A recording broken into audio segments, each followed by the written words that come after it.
a special edition episode of Mailbag episode of Locked On Pistons podcast, an extra episode during the week where I answer all of your guys' questions that you guys sent in. Let's get right into it on today's episode of the Locked On Pistons podcast.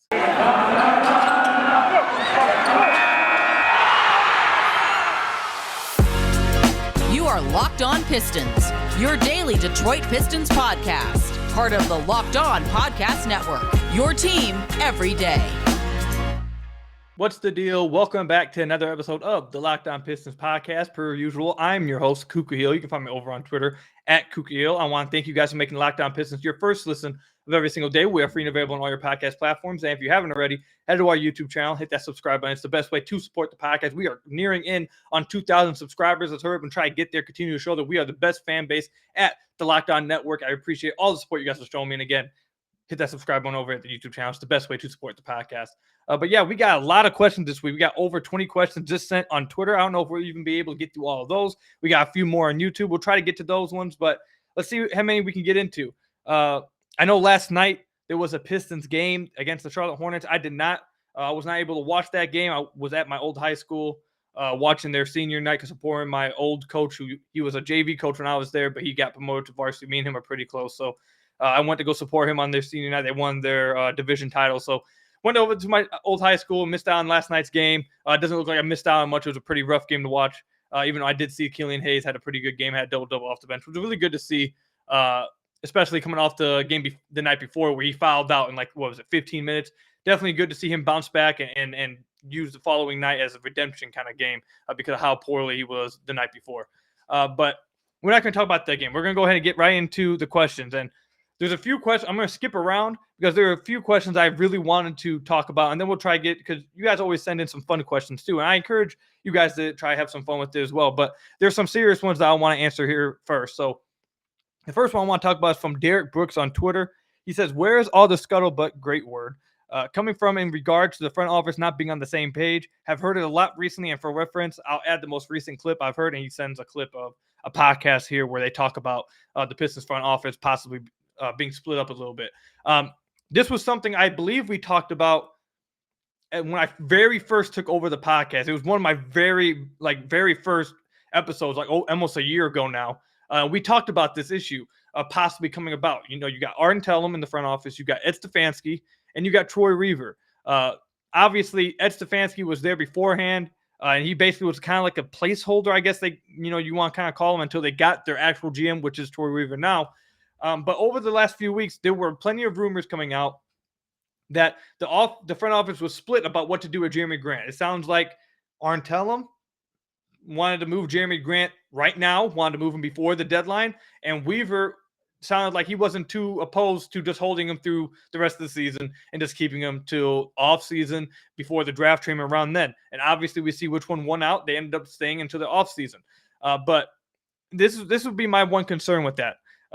Not about holding Jeremy or anything. That's not my concern. We talked about that a few podcasts ago. But what my concern is that you have too many cooks in the kitchen. Now, it hasn't came back to bite the Pistons yet, although the Pistons have not been faced with many difficult decisions yet. I think this offseason is when you really will get to see what's up with the Pistons front office. The first two off seasons, really, again, they just weren't really faced with many critical decisions that they had to take. Like the first offseason was really him just getting everybody off the books, clearing the team, how he wanted to get everyone off the team that he didn't really like, get all his guys, and that's all that was. Then the following offseason, they were handed the number one overall pick, and you can't really mess that up when you got Kay Cunningham at the top. So they haven't really had that many tough decisions that they had to make. But now that they have the number one overall pick and they got Cade, now they have to start to try to piece this team around him. And I'm not going to spend too much time in the last offseason and try to criticize that offseason, however you feel about it. But this upcoming offseason when you really get to see what's this front office made of. And my one concern is, again, that they have too many cooks in the kitchen. You got Arden Tellem saying his piece. You got Ed Stefanski saying his piece. You got Troy Weaver saying his piece. I from what I've understood over the past few years, Tom Gore usually stands hands off, but maybe he has a say in it too. In my opinion, you kind of want to have one guy making the decisions. You don't want, not the guy that's just, you want him to be able to take advice and not be stubborn or anything. But when you got three guys in there fighting over power or whatever, I hope that's not the case. But it's definitely a concern of mine that I'm watching forward to in the coming off seasons. And there has been speculation over the last few weeks, especially because of the Jeremy Grant rumors, that the front office is split. And that's always a concern that they have too many cooks in the kitchen. But we'll see how that plays out. I don't think they've made any bad decisions yet or crippling decisions that should cause everyone to pause. But again, I think that will come in the offseason. We'll see how that goes then. But yeah, stay tuned for all that. The next question I want to answer is from one of my Memphis Grizzlies friends. His name is Rob Fritz. He says, what are the most important things you want to see out of the team and or certain players the rest of the season? We talked about this a few podcasts ago. The main thing that I'm watching for the rest of the season is Dwayne Casey. Everything about this team right now, I think, falls on Dwayne Casey right now for the rest of the season. You want to see Killian with the ball in his hands more? That falls on Dwayne Casey. You want to see the offense change up a little bit more? That falls on Dwayne Casey. You want to see how Marvin Bagley gets used? Is he going to be used around the basket? Are they going to take advantage of his explosiveness and tremendous finishing around the rim? Or are they going to spot him up in the corner like every non-shooter the Pistons ever have end up doing? That's going to fall on Dwayne Casey. How about the rotations? What kind of lamps are you going to put out there with Bagley? Are you going to utilize Killian and Bagley pick and rolls off the bench, which I think could absolutely be lethal? Are you going to take advantage of that? That falls down to Dwayne Casey. Development-wise, are you going to continue to put guys or try to put guys in positions to succeed? That falls on Dwayne Casey. Again, I understand that the roster is not great. I'm not expecting them to go out there and win games. No one's expecting them to win games. But they're expecting some hard-fought games out there when they're not getting blown up by 50, and they want to see guys put in the right positions to succeed and develop. And I almost forgot the biggest one is Sadiq and Jeremy. You decide to keep Jeremy? Okay, there you go. But now you are forced to have to figure out how to make Jeremy Sadiq work and Jeremy Sadiq and Cade work, because in the limited sample size, they just haven't been able to work together. So all those things are going to directly fall on Dwayne Casey to figure out for the rest of the season. And I think it's critical because some of these guys are young core pieces of the team. Cade, Sadiq, Isaiah Stewart, Killian, maybe even Marvin Bagley now that they traded for him. All these guys are going to be pieces of this core, and you need to figure out which guys should we continue to invest in. Can these guys show development? Can these guys show that they're getting better throughout the season? And a lot of that, I feel like, falls on your coaching staff to put them in positions to succeed, especially with the decision not to trade Jeremy, and again, the decision to trade for Bagley. So that's the main thing I'm looking for, not just players or anything. I want to see guys improve. I want to see Killian Hayes play better, obviously, or continue to develop and everything. Isaiah Stewart play a little better, obviously. But my main thing that I'm watching for the rest of this season is Dwayne Casey, and does he do the right things, and does he figure out how to make this roster work, specifically the Cade, Jeremy, and Sadiq lineup? Does he utilize Bagley the right way? Does he utilize pick and rolls with Killian and Bagley, Cade and Bagley? Does he find a way to utilize that big man rotation now that he got Kelly Olynyk, Isaiah Stewart, Bagley, and who am I forgetting? I just had a name slip through my head, but you guys know what I'm talking about. I don't know why he just escaped my head, but either way, they need to figure that kind of stuff out. Jeremy Grant's the other four. But yeah, that all falls to Dwayne Casey, and that's what I'm going to be watching for the rest of this season. The next question is, and this is just going to be a quick question. This one's from Jamar on Twitter. It says, with the trade of Bagley, does this rule out Aiden or making a run at Miles Bridges? Please keep up the good work. First of all, thank you. I appreciate all you guys that keep letting me know you guys appreciate the podcast. I really appreciate that. But no, it doesn't rule out anything. Bagley is not a good enough player or a good enough prospect where you just don't do anything. And the Pistons are going to have plenty of cap space in the offseason where they're not going to have to pay Bagley a lot anyways, unless he just goes crazy the rest of the season, which I don't expect. And his qualifying offer is probably going to get cut in half because of what we talked about in last week's episode with the Kings guy about how if he doesn't reach 41 starts in 2,000 minutes, his qualifying offer gets cut in half. Either way, that's not going to stop. If they want to go after DeAndre Ayton, they're going to go after DeAndre Ayton. If they want Miles Bridges, they're going to go after Miles Bridges. This is not going to stop them from doing that. They're going to do that with or without Marvin Bagley being on the team. That's not going to stop them. But when we come back, we'll get back to answering some more of your guys' questions. We'll start answering some of the more fun questions. I have a little fun with it. But first, I had to tell you guys about some of our sponsors. First up, your guys' favorite sponsor, Built Bar. This is the time of year that I've pretty much given up on all my New Year's resolutions. But not this year. I'm sticking to my resolution to eat right thanks to Built Bar. And it almost feels like it's not even really a resolution because I actually enjoy eating them. Have you tried the Puffs bar? If you haven't, you're missing out on one of Built Bar's best tasting protein bars. Puffs are the first ever protein-infused marshmallow. They're fluffy, they're marshmallowy, and they're not just a protein bar. They're a treat, and they're covered in 100% real chocolate. In fact, all Built Bars are covered in 100% real chocolate. Yes, Puffs included, like I just told you, 100% real chocolate. Low calorie, high protein. Replace your candy bars with these. they're much better tasting as well. A typical candy bar can be anywhere from 2 to 300 calories. Go to built.com and scroll down to the macros chart. You'll be blown away. High protein, low calories. High fiber, low carb.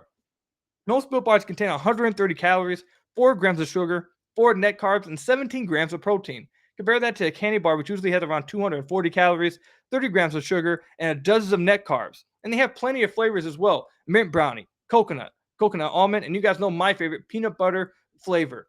Peanut butter is my favorite on anything. It's basically my favorite flavor. But you can head to built.com. You can see all types of flavors. They're coming out with limited time flavors all the time. At Built Bar, they're all about the taste. They make it delicious first, then figure out how to make it healthy. I don't know how, but they pull it off every time. So go to built.com, use promo code LOCK15 and get 15% off your order. Use promo code LOCK15 for 15% off your order at built.com. Built Bar, the best tasting protein bar ever. So I want to thank you guys again for making Locked On Pistons your first listen of every single day. We are free and available on all your podcast platforms. And if you haven't already, head to our YouTube channel at Locked On Pistons. Hit that subscribe button. It's the best way to support the podcast. If you're watching this on YouTube and you haven't hit the subscribe button already, what are you waiting for, man? You're coming back every day to get the content, the incredible content that I'm putting out here. You feel me? You got to hit that subscribe button, man. It's the best way to support the podcast. It's really that easy. Just a simple click. But yeah, I appreciate all you guys for real, though, guys. Let's get back to answering all of you guys' questions. So let's go ahead and try to have some fun. Where's one of the funner questions? Oh, this one was pretty funny. This one's from Charles on Twitter. You have, and let me just say this real quick when I read this, because I don't want people to get sensitive about this. This is a joke. It's just a hypothetical. It's a fun little joke. It's not actually, they're not actually asking me to do this. It's just a joke. Okay, now we can read it. You have 2 bullets, and Kojo, Grant, and Killian Hayes are in front of you. Why would you shoot? Would you shoot Grant twice? No, I would not. Kojo and Grant are the answers, though. I'm keeping Hayes, but I would shoot Kojo and Grant. Next question is from Pistons Nation. He says, "Have you heard Marvin Bagley's music? If so, do you like it?" I have not heard his music. I know he was he's one of the more popular NBA rappers. Obviously, you got Dame. Drummond, when he was with the Pistons, he was doing a lot of music, and we obviously heard that because he was in Detroit. I haven't heard him come out with music a lot since then. He probably has. He just hasn't been on my radar because I'm with the Pistons. I know Miles Bridges also does. I've seen the Aaron Gordon music. What's the Aaron Gordon song? I pull up. Oh, pull up. That's what it is. I pull up. Problem. That one. I've heard Aaron Gordon's song, but I have not heard Marvin Bagley's music. I might have to go check it out though. You guys gotta let me know. Is Marvin Bagley's music good? Like, is he a good NBA rapper? Most NBA rappers are not very good. But if he's one of the better ones, you guys got to let me know, because I'll go check it out. All right, but let's move on to the next question. This one's from Malik Bey. He says, Bagley and Stewart don't fit together. How do you feel about possibly moving Stewart and running Bagley at the 5? Possibly moving Grant Still and Sadiq at the 4, Olynyk as the backup 4-5. I think I agree that Bagley and Stewart probably don't fit together because neither of them are very good shooters from outside. Bagley will at least take outside shots. I will give him that. So maybe that will be some kind of threat because they know he will at least try to take them. Stewart doesn't even take them. I don't think that means you have to move Stewart because I don't think Bagley's best used at the 5. Possibly offensively, you could say he's better used at the 5. He can take advantage of his quickness, his explosiveness against other 5s. But defensively, he's just I don't trust him defensively at the 5 yet. He's not very good defensively. If they can get him to improve on that end, maybe get a little bit stronger, improve his awareness, try to get him up to speed with that end, maybe then you could try to run him at the 5. But I think right now he's still more of a 4 because of his defensive issues. So I don't think you have to move Stewart because I don't think he's really taking Stewart's minutes away. However, I do want to see small, if you want to call it small ball 5 with Bagley at the 5, maybe Killian Cade, Sadiq, who you want to put Frank Jackson out there, those 4 with Bagley at the 5. I think that would be interesting to see because you got 5 guys you got 2 guys in the backcourt who can handle the ball. You got 2 scorers and Sadiq and Frank Jackson. You got spacing. I feel like at those 3 positions, you got a really good playmaker in Killian, and you got offensive threat, the big guy position, instead of just, a lack of offensive threat. You got 5 guys on the floor who are capable of doing something. So I feel like that would be, I want to see that lineup if at any point somehow. But yeah, I don't think you have to move Stewart to answer your question. But yeah, that's because Bagley, like I said, I don't think he's really a 5 right now, at least right now. Next question is from Dope Pistons at Pistons are Dope. I'm sorry. Is Isaiah Stewart the odd man out in this young core that we're building? I don't think so, but I've seen fans talk about it. I don't think anyone's the odd man out right now. I think Killian's still in it. I think Isaiah Stewart's still in it. Heck, you could possibly even say that Saban's still a part of it. You don't have to kick anybody out. It's just a matter of how high are you ranking these guys in this young core. I think this is the difference between Isaiah Stewart and Killian Hayes, at least in my opinion. Isaiah Stewart, I think you can see his ceiling right now, which is fine. He can be a part. This is why I don't understand that some fans I feel like have to understand about this. Isaiah Stewart can still be a part of the young core without having these lofty expectations for him. If he pans out as a good backup big, that's still part of your young core, and you have a position filled there. Like, he doesn't have to be your starter. He doesn't have to be a star.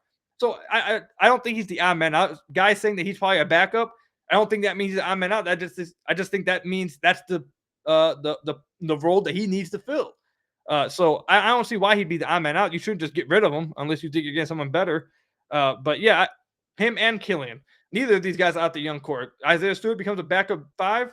That's fine. If Killian becomes a backup point guard, he's a really good one, then fine. But I feel like right now, I think the reason why you're hearing so much about Isaiah Stewart, to answer your question, is because Isaiah Stewart, you can kind of see his ceiling right now. With Killian Hayes, people see the fact that he's really good defensively. You can see he's really good playmaking wise, and people are like, if he can just develop some of that scoring and continue to improve with some of these little signs that we're seeing scoring wise over lately, then we can see him become a really good player. Like, what happens if you combine the playmaking defense with scoring?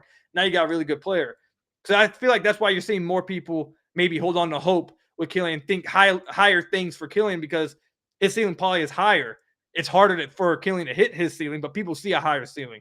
Isaiah Stewart, I think people are starting to see his limitations and understand that maybe he's getting closer to his ceiling and just can't be a legit starting center in the NBA. I think that's why you're starting to see people criticize him more. But I don't think anyone can get ruled out the young core right now. It's just a matter of maybe they get knocked down the pecking order of the young core, but not just completely out the young core. I don't agree with that. But we can go on to the next question. This one's from one of my fellow Locked On host of the Locked On Grizzlies podcast. He has to go ahead and get a troll in, of course. Besides Zari Williams, how many rookies have impressed you on the level that Cade Cunningham has? Obviously, listen, I understand this was for you to talk about. You wanted me to talk about your Grizzlies rookie. I get it. I'm not going to, though. You won't get me. Obviously, Scotty Barnes has been pretty good. Toronto. Evan Mobley has obviously been fantastic. You know, I know us Pistons fans have been going at Evan Mobley fans and all that stuff about Cade being the rookie of the year. Evan Mobley's better than him, all that stuff. But put all that aside, obviously Evan Mobley has been freaking fantastic, especially defensively. So has Scotty Barnes. I really like Franz Wagner too. He's been pretty good over there in Orlando.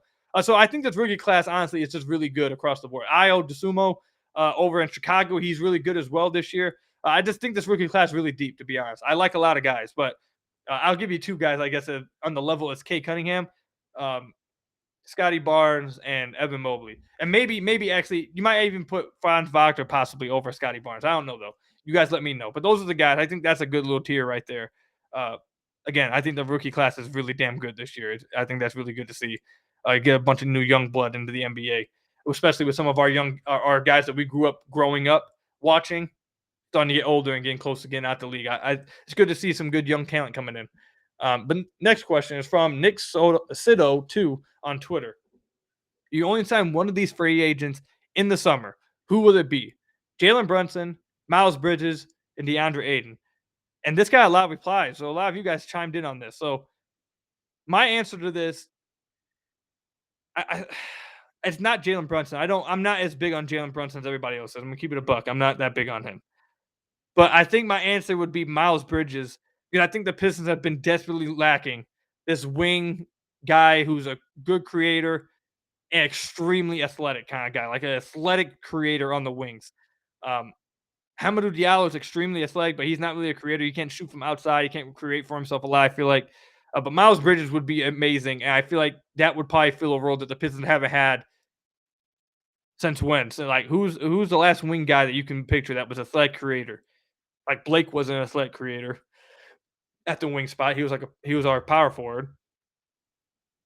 Like, where was our last best wing or great wing? You going all the way back to Tayshaun?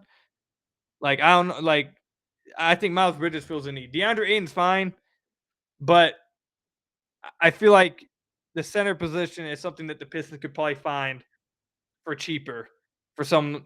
Listen, I love DeAndre Ayton, but I just feel like that at the 5, if you had to pick between Miles Bridges and DeAndre Ayton, I feel like DeAndre Ayton or his position in general, not DeAndre Ayton's skill set, but his position is probably more replaceable and more easier to find to fill in your team than Miles Bridges. So I would pick Miles Bridges. That's where I'm going with it. Let me know what you guys would go with it. Out of those 3 guys, would you guys pick Brunson, Bridges, or Aiden? I know Bridges has a lot of Michigan ties. He went to state, so I know a lot of you guys probably like him. But let me know what you guys think down below. But when we come back, we'll finish off the podcast answering whatever questions we got left. We'll try to answer as many of you guys' questions as we can before we wrap up the podcast. But first, I have to tell you guys about one of our sponsors, BetOnline.net. Football might be close to over this season with the game coming up this week. Go Matthew Stafford. But basketball is in full steam for both pro and college hoops. From all the latest odds, totals, player performance props, to where the next fire coach is going to land. Excuse me. BetOnline.net is the number one spot for all your sports betting needs. BetOnline remains the best spot for all your sports scores, podcasts, and news this season. And it's not just basketball. BetOnline.net is your source for hockey, boxing, and UFC odds right to the Olympic coverage and information. Head to the website today or use your mobile device to learn more about the trends in action. So again, head to the website today, betonline.net, or use your mobile device to learn more about the trends and actions today. BetOnline, where the game starts. So I want to thank you guys again for making Locked On Pistons your first listen of every single day. We are free and available on all your podcast platforms. And if you haven't already, head to our YouTube channel, hit that subscribe button. It's the best way to support the podcast. I would really appreciate it. But let's go ahead and get right back into answering some of your guys' questions. Let's go with this one's from Cameron Carrier. It says, provided Killian continues with this steady, slight improvement, what is his contract worth when it comes time for extension?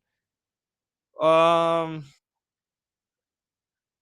this is a tough one. I mean, if he's at where he's at right now, if you just talking about like a little tiny improvement, like maybe 3 to 5 million would be like his extension. I don't think he would be worth much. He'd have to improve offensively, scoring wise. Uh, So if he improves scoring wise, all of a sudden he's a decent scorer combined with what he already is. Now you're looking at probably 8 to 12 million because that's a player who's like a two-way threat and is a ball handler, playmaker. Now you're looking at like a really good valued contract, but a valued player, I should say. But if he's still like really struggling to score and has to improve from deep, he's just a defensive playmaker that you want coming off the bench or something like that, like 3 to 5 million a year, maybe. That's where I'm probably at with it. And you guys know I love Killian. I hopefully he becomes more than that. But if he's like where he is right now, I don't see how you can pay him more at around 3 to 5 million a year. That's just where I'm at. Um, Next one is from Mike Zazayan. I'm sorry if I said your name wrong on Twitter. He said, how much of the Pistons' recent struggles would you attribute to Dwayne Casey's unconventional style of running concepts instead of diagram plays? In case you guys don't know, when Dwayne Casey was very first hired by the Pistons, they asked him about his offense, and he said that he runs concepts, not plays. And listen, I know a lot of people in the NBA, people who watch across the league will say, oh, well, teams run like sets. They don't really run plays. Everyone just runs sets. It's not the same. It's just not. If you watch the Pistons and watch any other team that's better than them, it just looks different. If you go back, again, I'll continue to tell this to you guys. If you talk to any Raptors beat writer, if you talk to any Raptors just blogger or writer, you talk to any Raptors podcast, you talk to any Raptors people who have followed the team, people who follow the team and cover the team in any kind of media, writing, a podcast, YouTube, anything, blog sites, anything. They will tell you, and they told us this, or at least me and a lot of Pistons fans who were around on Twitter back in 2000, when the Pistons hired him, 2017, 2018, that Dwayne Casey is the biggest critique of Dwayne Casey is his lack of creativity on offense. And if you look at the Raptors offense after he leaves and with Nick Nurse, it has been different. That's why obviously they got Kawhi Leonard. That's part of obviously a big reason why they won the championship. But Nick Nurse was also really good offensively for them. So I don't want to say I attribute everything I just said is leading me to this. I do think a lot of the struggles come from that. The team's not very talented. They're not very good right now. Obviously, he's not going to turn them into like a top 10 team. But this is where a lot of people just confuse the hell out of me. I really don't get it. People are like, well, Dwayne Casey doesn't have the best roster. What do you expect him to do? You guys understand, for those of you guys who feel like that, you guys understand it goes both ways. Like, yes, the team isn't as talented But have you ever thought that maybe the coach also isn't doing his part? Like, they have to be in the middle. Both sides have to do their jobs. If the players, this is my biggest thing. I told you guys this, I believe. Again, I think this was also one of my very first podcasts. A good coach puts his system around the players he has, not forces a player into his own system. And I feel like Dwayne Casey has done that for the Pistons. He has not built a system around his players. He's made his players fit a system for him. Like, for example, they ran around a lot of dribble handoffs with Andre Drummond when he was here. A lot of dribble handoffs when Blake Griffin was here. That has continued to happen with Isaiah Stewart, even though Isaiah Stewart's pretty freaking awful at them. Like, he's not good at setting screens. He's not good at making that pass and setting a screen at the same time. It takes talent. He's not good at the timing of that. Like, they continue to do that over and over with him, but he's just awful at it. Another thing, you saw Killian is spending a lot of time in the corner spotting up before he finally started to come off the bench. He's got the ball in his hands a lot more. One of you guys tweeted at me how much better he's been off the bench. I think he has like a 3-to-1 turnover ratio right now. He's hit double figures 4 or 5 times, and he only had done it 3 times. I think I forget what it was, but he's been a lot better, a lot more aggressive off the bench. Now he got the ball in his hands. Just overall, Dwayne Casey's offense hasn't been as creative, and I do feel like that's hindering a lot of his players. Again, the team is not that good. The players are not that good. The players are not that talented. Yes. Could Dwayne Casey be helped out with a better roster? Yes, that's their side. But could these players currently be helped out by a coach trying to help them out a little bit more and play to their needs? Yes. So both sides need improvement. They both need to help each other in the middle.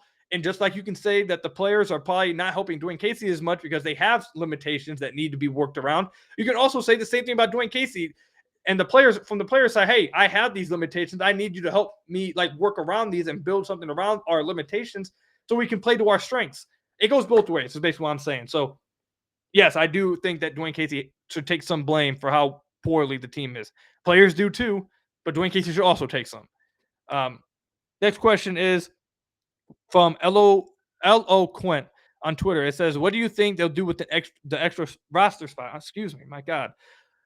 With the extra roster spot they created with the Marvin Bagley trade. I don't know. I thought when they created the extra roster spot, I thought they were going to make a deal with Jeremy Grant that brought 2 players back, possibly like a big contract and then the young prospect, but that ended up not happening. I know KZ Okpala just got released. I thought maybe that would be a guy the Pistons would go sign off of the buyout market. My guess would be either obviously they get someone off the buyout market, someone like Okpala, or 2, they promote someone like Chris Smith or someone from their G League team, someone from their 2-way contracts to a full roster spot. But I think that's really they also could just go straight into the offseason and just not fill that roster spot. But I don't know what they're going to do. It's hard to predict what they'll do. Because my prediction was that they were going to bring 2 people back in a Jeremy trade, and they didn't do that. So who knows? I think that it would probably be cool to see Okpala get signed just to see what he has for the rest of the year with the Pistons. I think he's like the type of prospect Torrey probably would like, but who knows? Next question is this one from one of our day one listeners who has messed with me since I very first took the podcast, Chubbs GB on Twitter. He says, are you more excited for Stafford in the Super Bowl or the fact that Trey Lyles got traded? 100% Matthew Stafford in the Super Bowl. Like, tomorrow, I'm recording this on Saturday. We'll publish this Saturday night. You guys will probably listen to this Sunday morning. If Stafford wins tomorrow, I'm going to lose my mind. Like, I'm going to go crazy. If Stafford wins a Super Bowl in his first year away from Detroit, I'm going to legit lose my mind. I don't know what I'll do. But I don't get that twisted though. I am extremely now. I had to pull my inner Stephen A. Don't get it twisted now. I am very happy that Trey Lyles got traded. I am very, very excited that Trey Lyles got traded. Just not as excited about Stafford in the Super Bowl, of course. And then this will be the last question I ask, or answer, I should say. There's 2 more here, and there's probably a lot more that I didn't answer. If I did not answer your question, I'm sorry. Send it to me again. We'll try to get it on next week's episode of the Mailbag Podcast. This one is, how long do you think it will be until Dwayne Casey is fired? This one's from @GreatScott on Twitter. I think at least 2 years before you see him get fired. He signed that contract extension. I think this front office wants him here during their rebuild and during their losing, and then they'll get someone in. He'll probably retire. Again, I've talked about many times about them possibly promoting Jerome Allen once he retires in 2 years or something like that. That's what my prediction is. But yeah, I don't think he's on the hot seat or anything or gets fired. I think the way Dwayne Casey leaves this team is he steps away and retires or takes like an upper role in management or something. I don't see him ever getting fired unless something just like mega happens, obviously. But I don't think he gets fired with the Pistons. And the next question is from Beef Stew's Bloody Eye. That's a funny name. In an ideal world, would you play Cade at point guard, shooting guard, or small forward? Either way, what are the characteristics, of an ideal guard to match him with, and which players with those characteristics do you have your eye on in free agency or a trade? I view Cade as like a combo guard, someone who can have the ball in his hands to create for others, create for himself, but also a guy you should be using off ball as well, using his gravity as a catch and shooter, using his gravity coming off screens, that kind of thing. He shouldn't just only have the ball in his hands. The Pistons should not come anywhere close to a heliocentric offense. I hate those. Those are not good. Should not do that. So I think I can't. I don't really want to say a point guard, shooting guard. I think he would just be a combo guard. I don't want him primary at any position. Basically, what I'm saying, he should be. The good thing about K is that he fluctuates anywhere. He can play anywhere. You should be plugging him everywhere so you get the most value out of him. He should have a lot of reps on ball. He should have a lot of reps off ball. He should have a lot of reps coming off screen. So you have a lot of reps posting up. Like he can affect the game everywhere. And if you're not taking advantage of all of those, you're not using him to his utmost value. Um, Characteristics of an ideal guard to match him is legit Killian Hayes. It's just a matter of Killian Hayes becomes good. If Killian Hayes doesn't get good, then you need to get someone who fits Killian's characteristics and his the way he plays, but is just good at it. Like if Killian can develop his 3-point shot, continues to be a really good off ball, big guy who can switch with Cade, and also is a playmaker who take some of the pressure off him. That kind of builds exactly what you want next to Cade. Whether it becomes Killian, I hope it becomes Killian. I hope he improves in his outside shot to where it can be him. But if it's not him, it's exactly just look at Killian Hayes and just imagine a good Killian Hayes basically in like a year. If Killian Hayes is still bad, just say, okay, we need a good Killian Hayes, someone who can shoot and also bring the defense and the playmaking ability. That is exactly what Cade needs next to him. So there's your answer there. That's the last question we'll answer on today's podcast. Again, if you guys sent in a question and didn't get it answered, I'm sorry. I tried to fit as many as possible. We're at 32 minutes. I mean, come on, guys.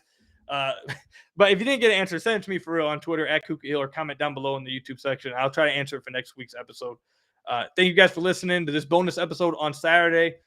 We're gonna try. I'm gonna try to start, giving you guys maybe some extra content, extra special edition episodes on the weekend if I get bored or whatever.